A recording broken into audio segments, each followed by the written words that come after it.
you will learn how to eliminate happiness, be miserable, and forsake all meaning in your miserable life.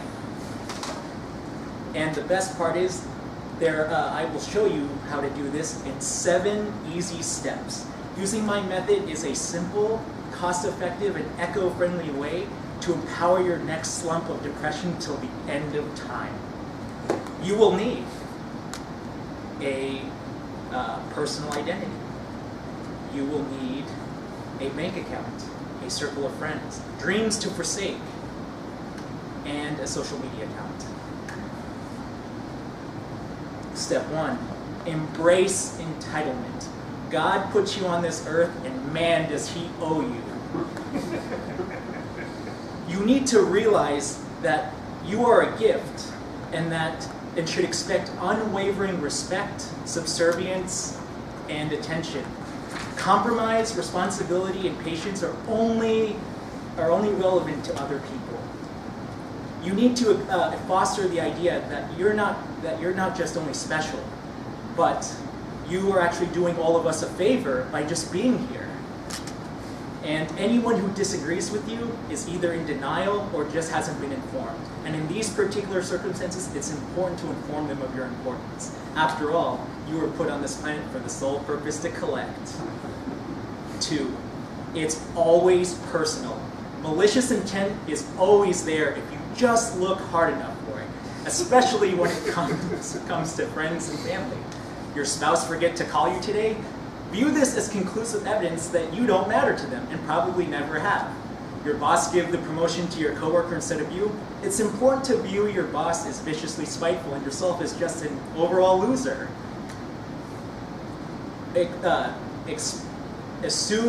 Ignore everything and always assume malicious intent. 3, focus on problems. What's the point of having problems if you don't focus on them? Constantly collect your problems and continually review them. And it's important to foster the idea that you can't move forward with anything until you have all your problems resolved. I mean,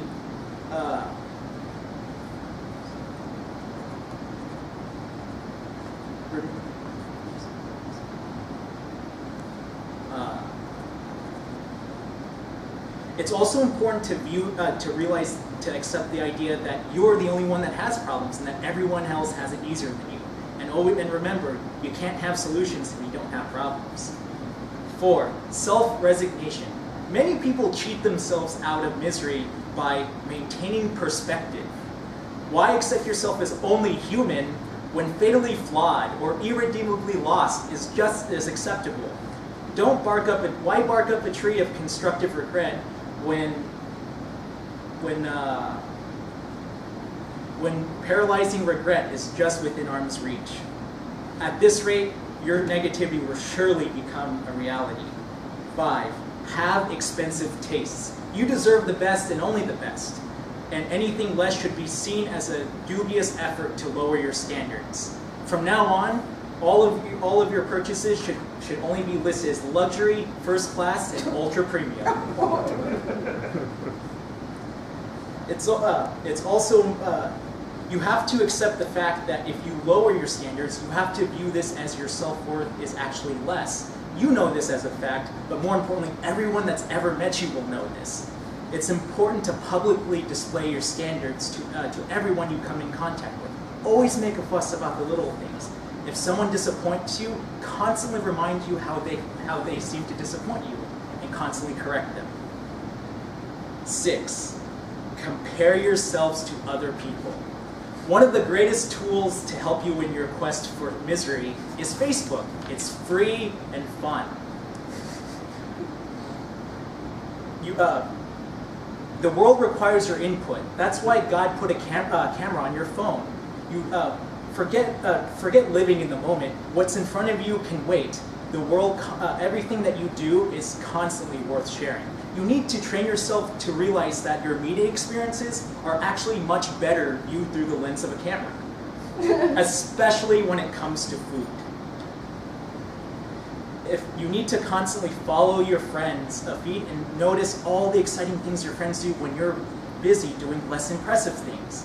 Are you single? Scroll through your feed and see all the happy couples expressing their photos of joy, and take note on how they're much happier to you while together. If you're feeling exceptionally good about yourself today, you should read an article from Fortune magazine to see where you went wrong. Advertisers are your friends on your journey to self-deprecation. I recommend going outside and viewing a billboard of exceedingly beautiful and fit people wearing clothes that you can't afford. Take a deep look at their features and then at yourself. Ponder on the differences.